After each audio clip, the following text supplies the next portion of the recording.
To give you a little bit of a introduction into the nitty-gritty of building a financial model, I want to spend a few minutes giving you a quick tour of Excel, which is Microsoft Office's spreadsheeting software.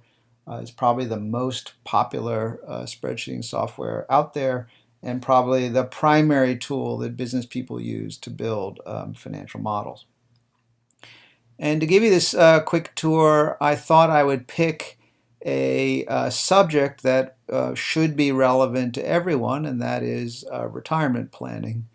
What I have done here is build a fairly simple model using, again, Excel from Microsoft that tries to answer the question, how much should I be saving every year in order to reach my stipulated retirement goals? Okay.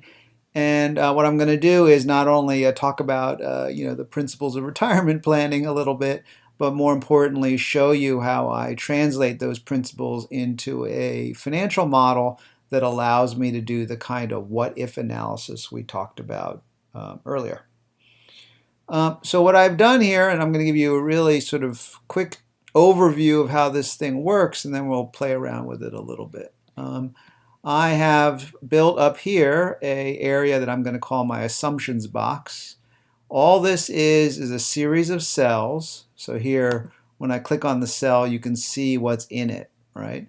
Is a series of cells that have values in them, right? And these values are what I am using as my stated assumptions for my model, right? And so I'm going to start with an assumption about what my current income is.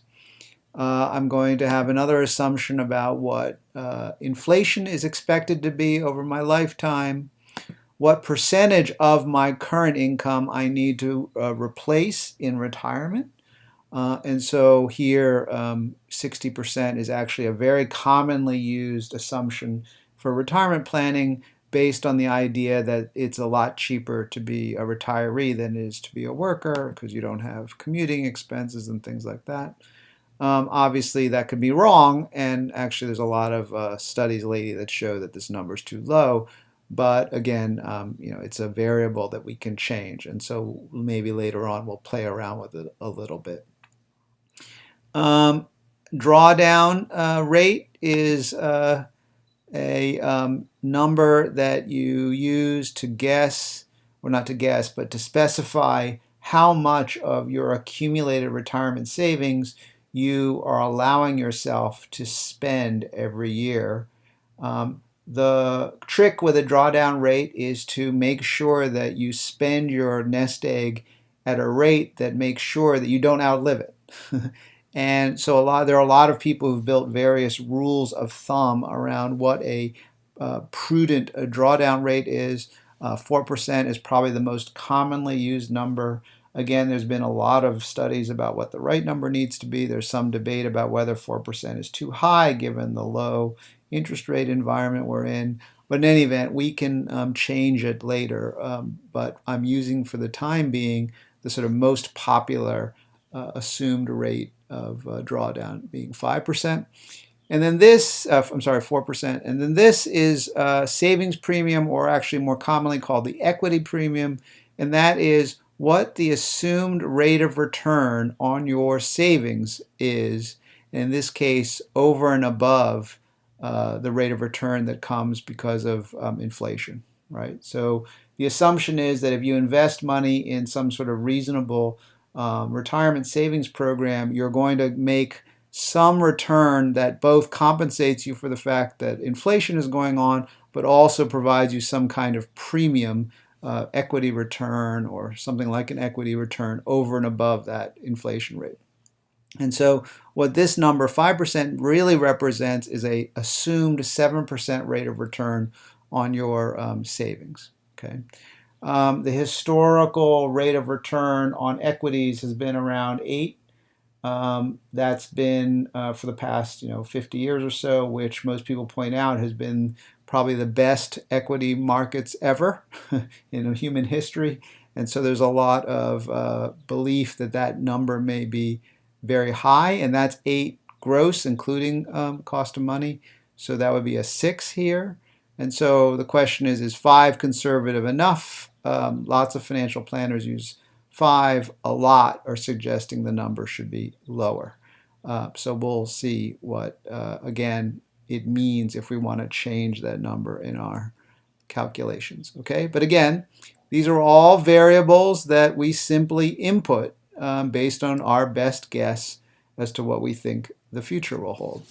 And given those inputs, we're asking ourselves the question, well, if I were to retire 5 years from now, 10, 15, 20, all the way up to 40, so we've built a little matrix here so we can do a little what if analysis.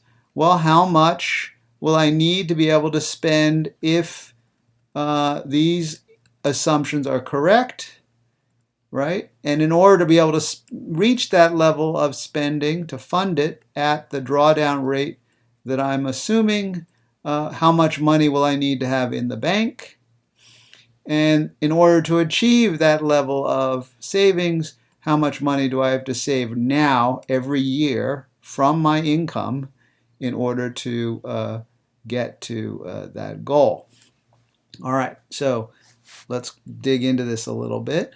All right, so this is just an input, right? This is a defined variable in my model, right? 5 years, 10 years, 15 years, 20 years.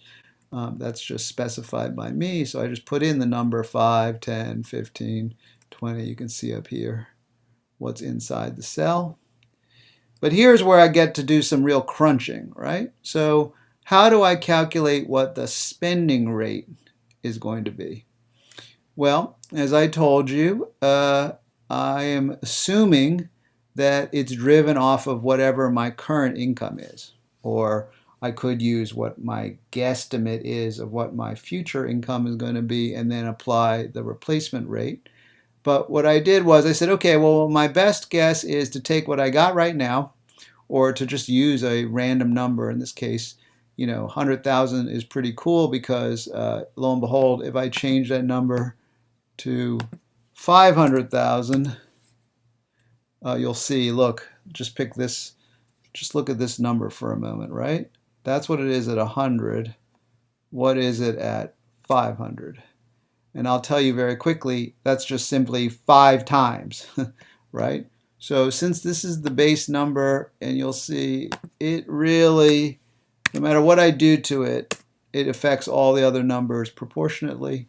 And so using 100 as a base is probably not a bad way to do our illustrations, because then in your mind you can just say, oh, it's twice as much if it's 200, or 3 times as much if it's 300, all right? So, but if I have $100,000 now, whenever I'm going to retire, it needs to still be able to buy the same number of hamburgers and hot dogs that it buys now. There's going to be inflation, and so I have to grow that number by that 2%. And so what I've done is I've calculated what we call the future value. And the future value is a function of, well, how much is $100,000 in 5 years need to be if the world has gotten 2% more expensive every year? So what would I need to be making in 5 years in order to have the same buying power as 100,000 today? Or how much would I need in 10 years, or in 15 years, or in 20 years, right? And then I reduce that number by my replacement percentage. So I need more money to deal with inflation, but I don't need as much money because I'm going to be living a cheaper lifestyle, or at least that's the assumption. Now, obviously, if I want to change that number to something a little more luxe, I can do that, but it just makes my burn rate down the road higher, right? But okay, so let's go with 80% because that's probably closer to reality, especially since I'm starting with a fairly modest current income number. Okay, so let's just focus on a 5-year plan. So can I retire like soon? Well, in order to hit that 5-year plan with these kinds of numbers, I'd have to be able to spend 88 grand Well, how much money would I have to have in the bank in order to fund 88 grand? Well, if my drawdown rate is 4%, well, I take the number I'm going to spend, B10, 88,000, and divide it by my permitted drawdown rate, which is 4% or 0.04, right? Because that tells me what principal amount, how much savings I need in order to fund this. So if I can only spend 4% of this a year, right, this to get to this number, what does this number have to be, right? Well, this number divided by 0.04% tells me this number. So I would need $2.2 million in order to hit that goal, right? And obviously, as that goal gets bigger, so the amount I need gets bigger, the amount I have to have saved also gets bigger, right? And well, the amount I need gets bigger every year because of inflation, right?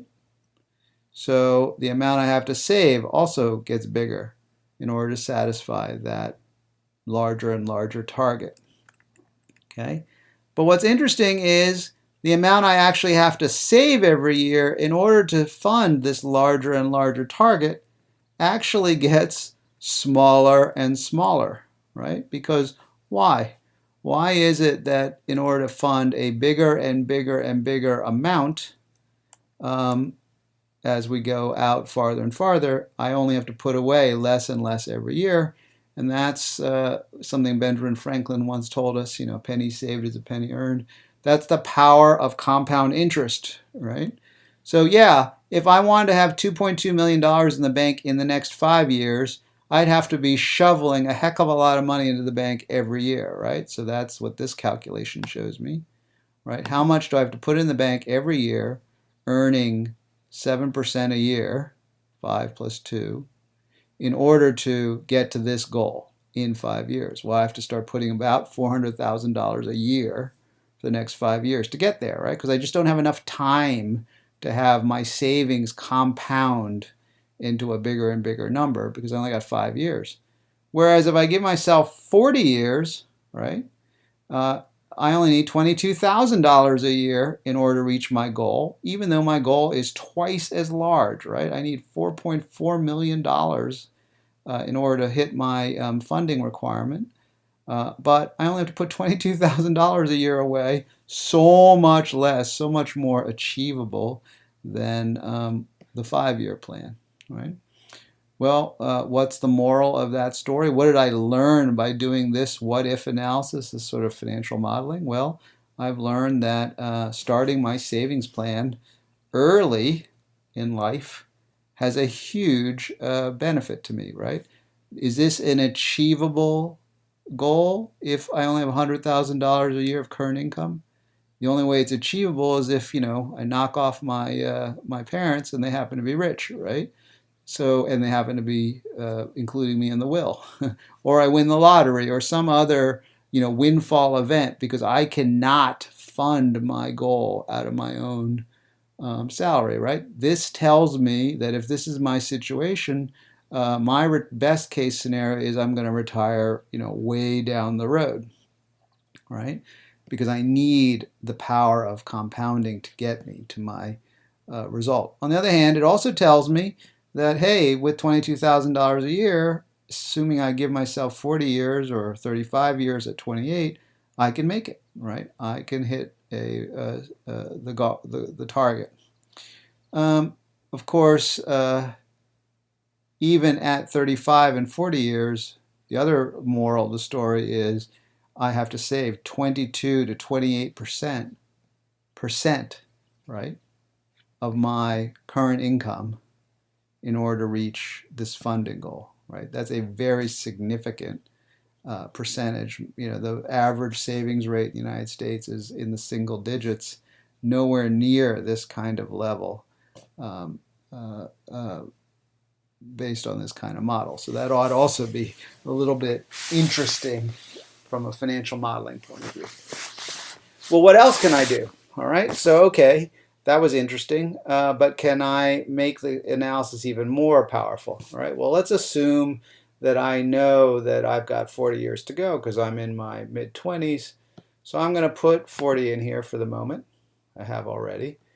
This again is another version of the same data, same analysis. But now instead what I've done is I've said to myself, okay, 40 years, otherwise this is all true.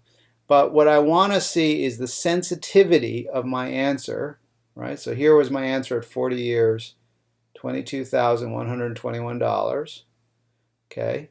But that assumed a 4% drawdown rate, meaning the rate at which I could safely take money out of my nest egg, and a 5% equity premium for my ramp up, my savings along the way. Those were my assumptions, right? And well, how sensitive is the result to those assumptions being correct? Because probably those are the things I have the least control over, right? I mean, I know what my income is. Inflation, well, it is what it is. But since I've included it as a separate item from savings premium, it's probably not going to be the thing that knocks me out one way or the other. My percentage replacement, again, probably not a lot of variability there, but drawdown rate, okay, what can I assume would be a safe return, a safe utilization rate once I've retired, and how much money am I going to make on my savings in this compounding model? Those are things that are way out of my control, right? And could change dramatically over the next 40 years. And so it's really about a guess about what the rates of return are going to be on savings, what the stock market's going to do, etc. And so since I can't control those, I'm interested in seeing, well, how sensitive the result, my $22,000 plan of annual savings, is to those assumptions being right. All right. And so what I've done is I've given myself a range of different assumptions. So let's say instead of being able to spend 4% of my nest egg, I feel in the real world down the road that I'm only able to do 3%, right? For some reason, because the way the world has gone, I'm just not comfortable spending as much money. One of the biggest reasons people talk about is because we are living longer, right? One of the reasons why 4% is safe is because, hey, you're going to die one day. And so, you really aren't spending this forever. You're spending it for a certain limited period of time. Well, if people start living longer, this 4% rate starts becoming less comfortable, right? And in 40 years from now, what's modern medicine going to do? Maybe it's going to make us live to our mid hundreds, in which case we have to burn through our nest egg a heck of a lot slower, right? Well, look what happens in this world, assuming I'm still at the 5% market return, a shift from 4 to 3 means I have to be saving, $7,000 a year more, which is 7% more. Or, hey, a shift down to 2 means I have to be saving $22,000 a year more, or almost go from a quarter, less than a quarter of my pay to almost half my pay in order to pull it off, right? Which makes sense. If your nest egg has to fund you for much longer, you'd have to work a lot longer and or save a lot more, right? Similarly, hey, let's say instead of the drawdown rate being wrong, what happens is your savings premium turns out to be lower, right? If in fact people are right, and the next 50 years are not going to be as good as the last 50 years for market returns, well, lo and behold, a drop of 2 percentage points could mean as much as $24,000 difference in your savings, going from 22% to 36%. That's a major hurt, right? Now, obviously, it can go the other way, although I think most people think that's unlikely. Why would your drawdown rate go up or the premium go up? But it could happen. But in all likelihood, it's going to go the other direction. And so that even suggests, look, how just a little bit of a change in the wrong direction means you're going to be doubling your savings rate in order to get there even 40 years from now, right? So, and obviously those numbers change even more quickly if we were to make it 30 years, right? So here you're already at 38% in the current assumptions, and you're getting quickly up to 50, 60% of your income having to be saved in more conservative assumptions. Okay, so what does that actually mean for public policy, for how you live your life, what your lifestyle needs to be, for how you plan for the what if of retirement, right? Well, pretty scary, right? But hey, pretty powerful too, right? Pretty powerful that with a simple spreadsheet like this, you can really elucidate for yourself both your own personal challenge in planning your own retirement, but also what the levers are that are pushing public policy, or how the discussion of longevity and market returns and things like that are all spinning around this very important social issue have to be thought through, right? And this is all done by the simple power of financial modeling. I would say that it would be great that if every single one of you became at least as reasonably proficient at Excel. In other words, proficient enough to build a model like this. And so the question is now, obviously we don't have the time to drag you through that process here.